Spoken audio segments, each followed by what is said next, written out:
Greetings again to you, Chair, and the committee's members who are here, different committee members, and the Premier MMCs who are here, and the colleagues at large. No, thanks very much. Happy birthday once more, Premier.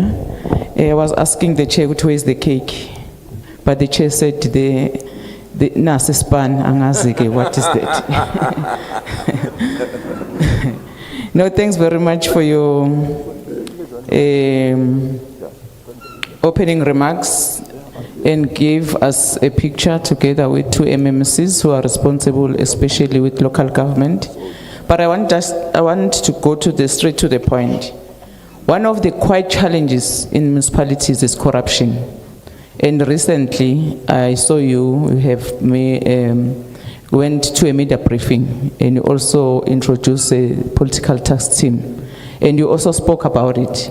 So can you just go deeper in terms of how is your plan as the Premier to deal with corruption in municipalities, which is linked to the political killings as well? A case in point was at a departmental level, which we still want answers in terms of Babita. If you can also just touch kancane in terms of how far with that case, and the new case that also caught us off guard is from Egoruleni, the official that was killed Egoruleni, and I saw some interest of political parties attending the court case. That is one. Secondly, MEC for Coxter, you are saying that the IGR is working, which is good. We commend that. But the main problem that our people are complaining about is the lack of communication between municipalities and the residents. So is the IGR also cover that? Because once we have that line of communication, when an ordinary mama from Sebokeng said, I have a problem of 1, 2, 3, the municipality must be responsive. The main challenge, they don't respond, they close their phones, they are very arrogant, they are rude in that they are servicing. So please touch on that one in terms of the communication. Lastly, billing system. The billing system in all municipalities is a problem. Are we getting there in terms of the billing system? And the very expensive electricity. We know there are some challenges facing, but it's very expensive. Poor people can't afford electricity. What is the plan at a provincial level? Thanks, Chair. Thank you. Yes, we will take the immediate response. Thank you so much, Chair. Let me also appreciate and thanks for the well wishes, the birthday well wishes. I really appreciate it. I hope I should be sitting under the tree in Tembisa enjoying the birthday. But thank you so much. Chair, corruption is it's a very serious matter. And we've dedicated our time and our resources to fight this. It's not easy. And if you analyze the areas that are responsible for corruption, there are 3. It's leadership, which is ourselves as leaders and HODs. It's SCM, which is the awarding of contracts. And 3, which is unfortunate but very important, its effect on service delivery. Yeah. So we've taken a radical view on all these 3 areas. And I can tell you, and I'm proud that I'm leading that team, all the MECs that are part of the cabinet that I have the honor to lead have gone a vigorous lifestyle audits, all of them. And are the only province that have done that, out of the 9 provinces in this country. And we are not doing it as a player and a referee. We've appointed government institutions that have the power to subpoena, the power to investigate, and the power to trace the flow of money. And I'm glad that the only 2 remaining MECs are MECs that they've just appointed now. They themselves are in that process. Then we did a lifestyle audit of all the HODs. And out of that lifestyle audit, coupled with other performance targets that were missed and other related matters, 6 of the HODs that were leading departments, we've removed them. to protect the integrity of these processes. Now we are targeting SCM, anyone that is awarding a tender in our province. As I'm speaking to you now, almost 256 of them have gone through lifestyle audits. We are waiting for the final report of ensuring that we have this thing. Because SCM or supply chain, it's at the center of all the challenges that we have. Yesterday we made an announcement that, the corruption that is happening within SCM has polarized the capacity of the state. And Member Mkalipi will understand, because it's one of the cardinal points of the political party, that the capacity of the state has been weakened. Yeah. The capacity of the state has been weakened. So what we are doing, Chair, now is to rebuild that capacity, where major things are no longer going to go on tender. This weekend, we are training people to be bricklayers, painters, welders, almost 45,000 of them. We are launching it on Saturday.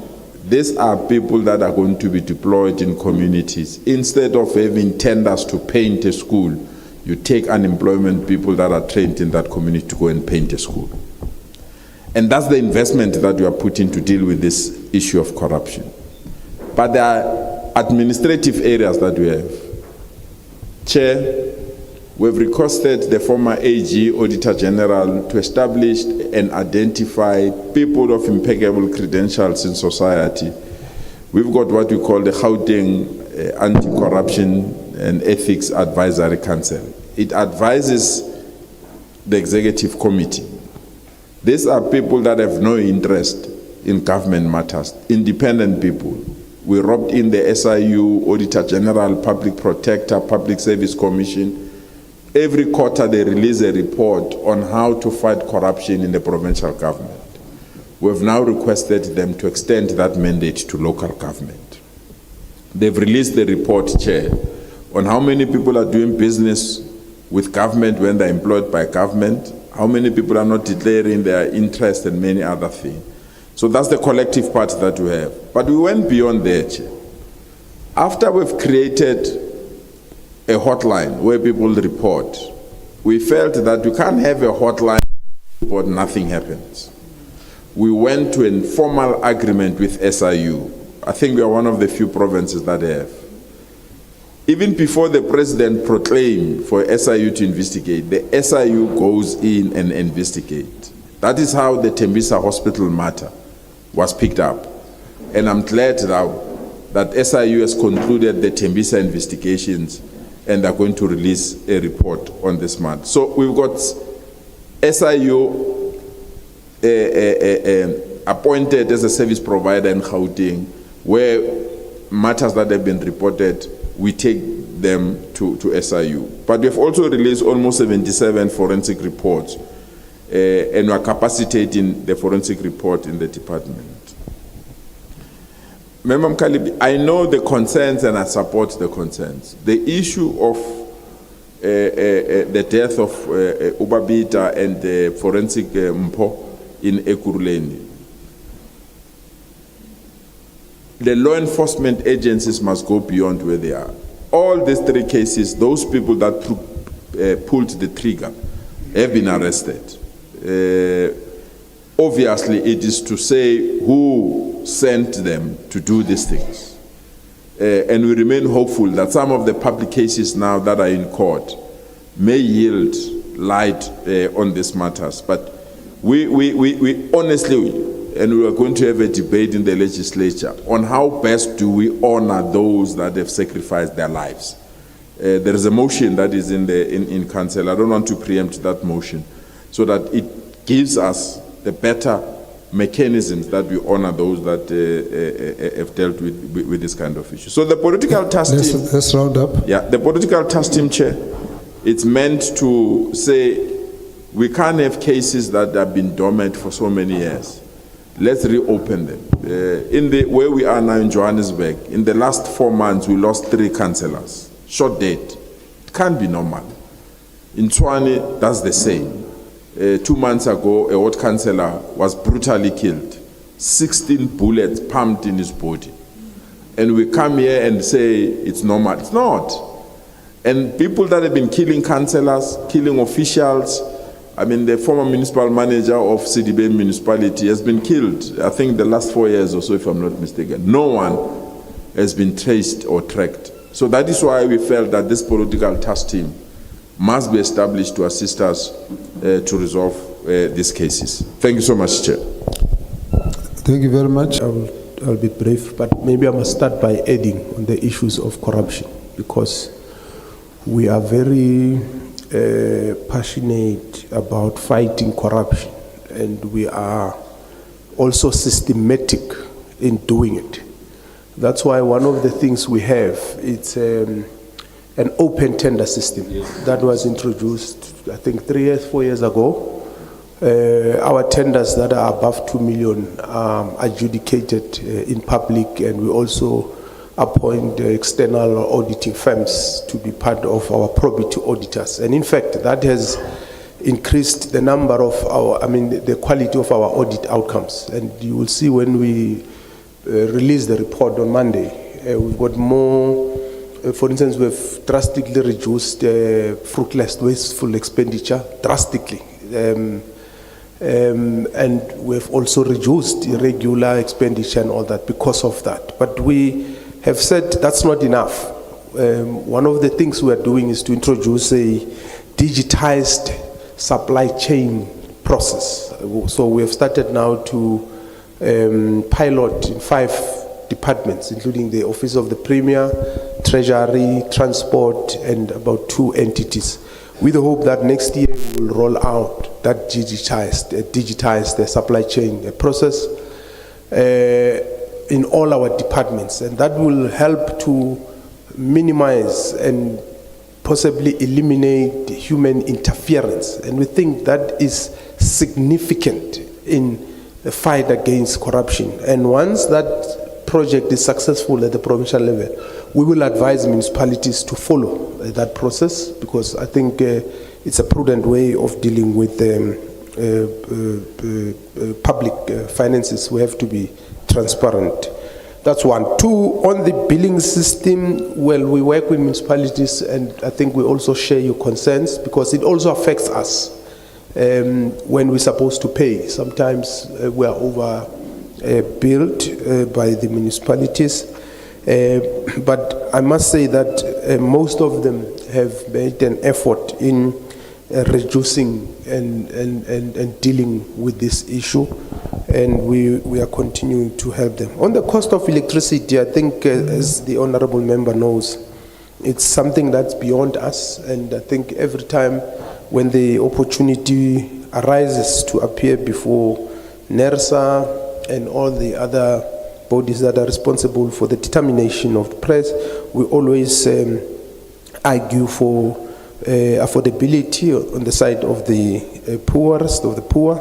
But secondly, we have made efforts to coordinate an indigent policy for the province. So through our Department of E-Government, we are putting in place Mr. Mama will talk about it, a digitized database that is reliable and which all municipalities should have and be able to help us. But most of our municipalities also have a policy of a free amount of electricity and water as part of dealing with that issue. Thanks, Chair. One issue from me, Chair, just one, communication. And of course, in the course of the municipalities presenting, one will come in to engage on some of the issues, Chair. The issue of communication, as I said, we realized this issue was not an area of focus with municipalities. And we set up an intergovernmental relations committee that meets every Monday, 6 o'clock, to monitor communication in municipalities. We have not gone too far because we have just started with this IGR committee. We are monitoring media trends, social media, engagement with communities. One of the things that we have found, and I think it's important for the committee because communication is the interface between the people and government. We found that there's also less investment in communication capacity. In certain municipalities, the teams that are doing communication are quite few. Almost in certain instances, you find there's one municipality where you have got one communicator for the whole municipality. So the issues of reaching out to communities, social media, taking communication also to digital platforms. I must say what is also exciting is that GCIS, the communication wing of government in the province, sit in this IGR meeting with the Premier's office. So we are trying to improve on this issue, because if municipalities don't strengthen interface engagement with communities, we will not be able to make progress and serve the people. So I just want to conclude by saying we have appreciated, understood, and acknowledged that this area is actually what will make or break, and we are focusing on it to make sure that municipalities can also invest in communication, and we hope to improve. Thanks, Chair.